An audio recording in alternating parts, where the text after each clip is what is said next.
Hi, this is Jeff, and in this screencast I'd like to show you how you can set a background image behind your articulate storyline or studio project.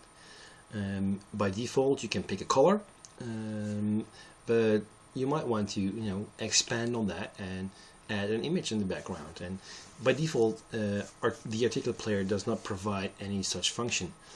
But if you play around with the HTML, the story.html or the presenter.html file a little bit, you can easily do that. And I've got a great example here. I was inspired by one of David Anderson's last posts, where he used this nice flat MacBook design to present his course content, and I thought, well, let's just try that as a background image. So I searched the web for flat Apple products and came across dozens of free flat design based images like these, and I opened them up in Photoshop, as you can see here, and basically I just played a little bit with the size of it because I wanted to fit.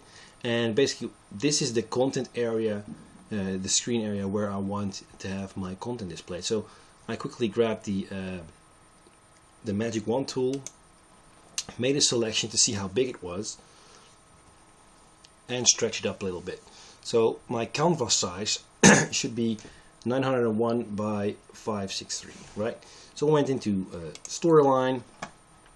I have a scene here with no real specific content, but went into the design tab and found story size, and I set that to the specific size of the screen area in my background image. So then I published it, and then I went into the folder and I created an image folder where I put my background, called it background.png, and I opened up the story file, and you can do that in WordPad or Dreamweaver or whatever. Now in the story file, the HTML file, you'll find a couple of things. On line 11 there's a body tag which sets a background color, and you can replace it by this piece of code. So I'm setting a image background here. I'm not having it repeat, so it's a single image, and I'm going to center the position of this this image so it stays behind the storyline content. Now scrolling down a little bit to line 135,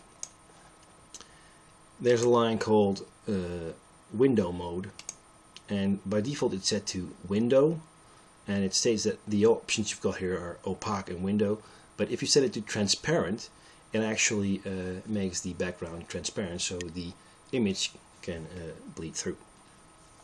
And that's it. You save your file, and the outcome is something like this. So here it is. I completely set the player to transparent and turned off all the buttons for my story file, and it's now has a background image of a very nice flat MacBook, and it looks really cool. As you can see, it was pretty simple to do.